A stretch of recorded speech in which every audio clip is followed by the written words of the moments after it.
여러분 안녕하세요. 가계부 쓰는 주부 엔잡러 아바라TV입니다. 자, 여러분들 3월달 가계부 잘 쓰셨나요? 잘 쓰신 거 맞으시죠? 사실 인스타를 통해 가지고 저에게 이제 아바라TV에서 이거 거셔가지고 본인이 쓴 거를 계속 저에게 보여주세요. 그럼 제가 또 그걸 보고 하트를 눌러드리고 하고 있습니다. 그러니까요, 가계부 쓰시면서 뭔가 아바라TV랑 소통하는 느낌 들고 싶다 하시면은 인스타에다가 사진 올리시고 저를 뭐 이렇게 골뱅이하고 아바라TV 이렇게 아바라 천사거든요. 요거 걸어주시면은 제가 구경 갑니다. 아시겠죠? 자, 그러면은 3월 달에 제가 변동지출비에 대해서 말씀드렸는데요. 변동지출비 어떻게 썼는지 한번 여러분들께 보고하도록 하겠습니다. 4만 명이 제 가계부를 지켜보고 있다 생각이 드니까요. 좀 덜 써야지, 아껴야지, 그런 모습 보여드리지 싶으면서도 날씨가 바뀌고 꽃봉오리가 피기 시작하니까 이 마음이 들떠가지고 저도 막 이것저것 지르고 싶은 욕구가 어마어마했습니다. 그리고 제 용돈으로 이렇게 티셔츠 쪼가리도 하나 구매를 했어요. 어때요? 좀 괜찮은가요? 제가 첫 번째 목표로 했던 거는 250만원 적금 들기였습니다. 적금 들기는 성공을 했고요. 저는 3년에 1억 모으기를 하고 있습니다. 외벌이 아니고요. 맞벌이고요. 저 장사도 하고요. 제가 직업이 7가지가 넘습니다.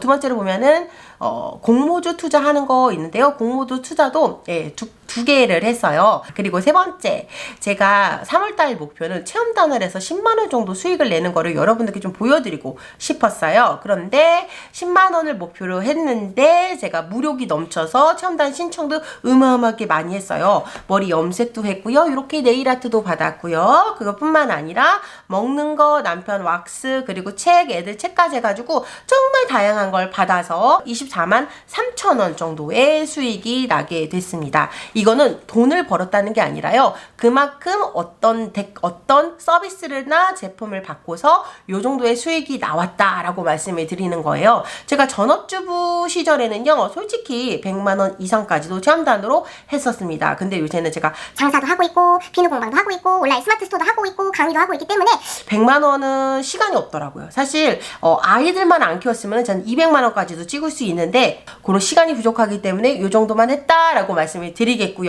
자, 그러면은 아래 이제 변동지출비부터 보도록 하겠습니다. 변동지출비 목표 금액이 115만원이었는데요. 좀 낮는다 했는데 말에 이틀 동안 어마어마하게 또 써가지고 초과가 되었네요.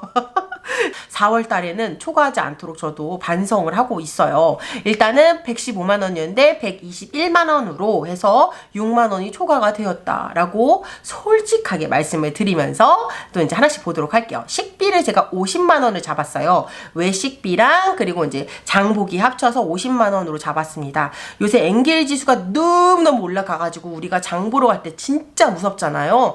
역대급 정말 좀 깜짝 놀랄 정도로 조금 올랐죠. 그래 식비는 12만 5천원 더 추가돼서 62만 5천원을 쓰게 됐습니다. 아바라님 예전에는 막 30만원 살기도 하셨는데 왜 이렇게 많이 넣으셨어요? 라고 하시면은 그때는 전업주부였고 유튜브만 했는데요. 요새는 제가 장사를 하고 있잖아요. 그러다 보니까 일주일에 한 번씩은 꼭 배달 음식이나 혹은 외식을 하는 걸로 제가 정했어요.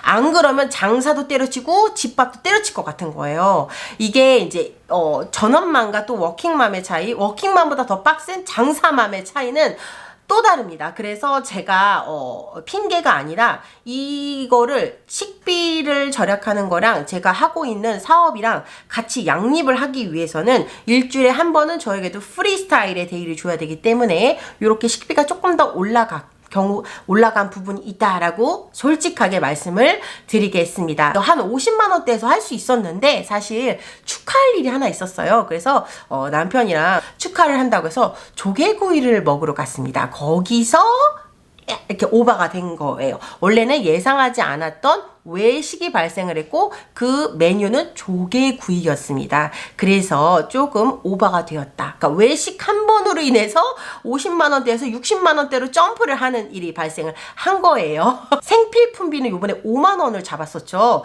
아바라님 마스크 안 사요? 뭐 어떻게 생필품비가 어떻게 5만 원이야? 말이 안 돼. 이런 댓글이 있었습니다. 그런데요, 저는 재고 파악을 다 하고서 예산을 세웁니다. 3월 달에는요, 마스크도 충분히 있었고요. 뭐 샴푸, 린스 이런 거 제가 비누 만들어서 쓰기도 하고, 그래서 따로 들어가는 비용이 없고요. 치약이라던가 칫솔이라던가 이런 것들이 다 있었어요. 그렇기 때문에 3월 달에는 5만 원으로 잡았습니다. 그런데 그 와중에도 또 뭔가 나갈 때가 있었고, 그래서 3만 5천 원 지출했습니다. 그리고 교육비 같은 경우는 10만 원을 잡았어요. 이거는 학원비가 아니라 별도로 제가 아이와 문제집을 또 따로 같이 푸는 게 있는데 그 문제집도 사야 됐었고, 애들이 또 색종이라던가 클레이라던가 이런 거 만들게 하는 거 너무 좋아해요. 그러다 보니까 그런 비용입니다. 제가 아이들이랑 같이 교육하고 놀아주는 비용 이런 게 해서 10만 원이었는데 22만 4,100원이 나왔죠. 왜 10만 원이 더 추가됐냐? 제가 이거는 예상치 못한 게 나왔어요. 그게 뭐냐면은 태권도 승급 시험 보는 비용이 나온 거예요. 근데 제가 그거를 예상하지 못했었는데 그 비용이 한 16만 얼마가 나와가지고, 그래서 깜짝 놀라게도 이 비용이 업이 돼가지고 10만 원을 예상했었는데 22만 4,100원이 나왔습니다. 고정 지출비에 작은 아이 원비 16만 7천 원이랑 그리고 큰아들 태권도 비용에 15만 원, 요거 같은 경우에는 고정 지출비로 나가고 있는 교육비고요. 이렇게 또 갑자기 급 발생하는 비용이 있을 수 있다라는 거. 아직 아이를 낳지 않으신 분들이나 혹은 아이가 어리신 분들은 이런 비용도 발생할 수 있다는 거를 제 영상을 통해서 알게 되신 거죠. 의류비에서 제가 저번 달에 20만 원을 잡았죠. 사실 좀 플렉스를 하고 싶었어요. 우리 아들 둘이 신발을 정말 안 사줬어가지고, 신발 우리 둘째는 이렇게 앞코가 닳았고 새 신발을 사주자, 새 학기가 되었으니까 해서 우리 큰아들은 뉴발란스에 가서 사줬고요. 둘째 같은 경우는 이제 현대 프리미엄 아울렛에 가가지고 나이키 운동화를 사줬습니다. 그리고 큰아들이 부쩍 잘하고 있어가지고 옷이 맞는 게 없더라고요. 그래서 티셔츠 사줘서 예상은 20만 원이었는데 예상보다 적게 써서 16만 6천 원이 나왔습니다. 자, 그리고 의료비는 10만 원을 잡았는데요. 이제 저는 20만 원을 잡은 게 막 키트랑 이런 거가 더 나가지 않을까 했는데, 자가 키트 이런 것도 학교나 이제 어린이집에서 계속 보내주고, 이게 또 몇 달 전만 해도 자가 키트 사쟁이고 막 이런 데 돈을 썼는데 그게 이제 없어졌어요. 그래서 그 비용까지 생각을 해서 저는 10만 원을 잡았었는데 자가 키트 비용이 없어지게 되고, 그리고 제가 병원을 한 2번 다녀왔습니다. 지금 어제도 다녀왔는데요. 여기 축농증이 생겼어요. 코로나 이후로 후유증 중에 하나로. 그래서 그런 병원 비용, 그리고 제가 목이 좀 안 좋아요. 이렇게 해서 일을 하다 보니까, 그래서 파스랑 뭐 이런 거 해가지고 16,500원을 써서 의료비는 의외로 선방을 했습니다. 문화생활비 해서 10만 원. 요거 같은 경우는 매달 이제 아이들과 문화생활을 하자 했는데 3월 달에는 귀차니즘으로 인해서 키즈 카페에 다녀왔습니다. 근데 키즈 카페를 너무 오랜만에 갔거든요. 아이들이 너무 좋아하는 거예요. 사실 코로나 때문에 키즈 카페에는 거의 안 갔었는데, 특히 둘째는 좋아가지고 막 이러고 노는데, 거기에서 이제 우리가 키즈 카페 가면은 키즈 카페만 갔다가 나와야 되는데, 그날따라 또 아이가 또 가서 엄마 라면 하나만 먹으면 안 돼요, 소시지 하나만 먹으면 안 돼요, 뭐 이런 얘기를 해서 또 큰아들이 또 저를 잘 협조해 준 게 있었어가지고 그런 것까지 지출을 해서 36,000원이 들었습니다. 여러분, 키즈 카페 한 번 갔다 오는데 36,000원이 나오는 현실. 기타 비용 10만 원에서는요, 제가 이번에 목욕탕을 좀 다녀왔어요. 그냥 기타 비용에 넣었어요. 남편도 목욕탕 다녀오고 요런 기타 비용으로 넣어서 96,100원 쓰고, 또 요거 네일아트 요거 체험단 봤는데 5,000원 추가 비용이 들더라고요. 그래서 그 비용까지 해가지고 총 지출은 120 120만 5,983원이 나왔어요. 예상보다 지출이 컸던 거는 식비와 아이들 교육비였습니다. 태권도 승급 비용 갑자기 나간 거 예상치 못하게, 그리고 또 예상치 못하게 축하할 일이 있어서 그냥 적당히 먹어도 됐는데 남편이랑 필이 꽂혀서 조개구이를 먹은 거, 요런 것 때문에 조금 지출이 늘어났다라고 이번 달에 결산을 하면 될 것 같아요.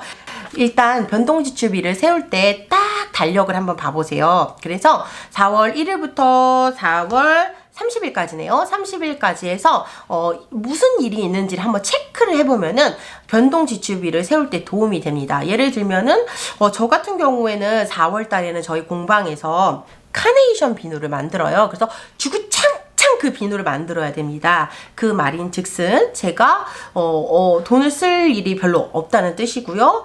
강의라던가 뭐 외부 미팅 이런 걸 나가는데 그럴 때도 뭐 쓸 게 별로 없어요. 그렇게 일이 바빠지면 돈을 못 쓰거든요. 그러니까 그 대신 제가 봤을 때는 식비 부분에서 약간은 뭐 반찬 가게라던데 이런 거를 조금 이용할 수도 있겠다. 왜냐면 시간이 없으니까 그런 생각을 했고, 그리고 4월 초에는 한번 놀러 갈 거고 4월 말에도 날씨가 너무너무 좋아지고 있기 때문에 아마 캠핑을 갈까? 근데 캠핑 가면은 아마 또 조금 저렴한 데로 가지 않을까 해서 여행 비용을 4월 달에 좀 쓸 것 같다, 이런 느낌이 딱 판이 짜지더라고요. 그래서 4월 변동 지출비를 요렇게 짜봤습니다. 요거 적는 거는 또 제가 유튜브에다가 그리고 쇼츠로 그리고 인스타에다가도 올릴 테니까요. 또 요거 보시면서 여러분들도 4월 달에는 우리가 어떤 행사가 있을까? 날씨가 좋아지니까 가족들이랑 좀 놀러 갈까? 그러면은 여행 비용을 조금 더 늘려야겠다. 그 대신 다른 비용을 좀 줄여야겠다. 저의 경우에는 의류비를 줄일 거고요. 그리고 교육비, 뭐 문제집이랑 이런 거 같은 경우는 이번 달에는 살 일이 없기 때문에 이런 부분이 좀 줄였습니다. 이런 식으로 해서 여러분들의 또 목표 금액을 설정하시고 같이 또 한 달 동안 가계부 열심히 써보면 좋을 것 같아요. 여러분들의 돈 모으기를 항상 응원하는 아바라TV의 영상이 도움이 되셨다면요, 좋아요, 구독, 알람 설정 부탁드려요. 그러면은 다음 시간에 돈이 모이는 정보로 여러분들에게 또 돌아올게요. 안녕!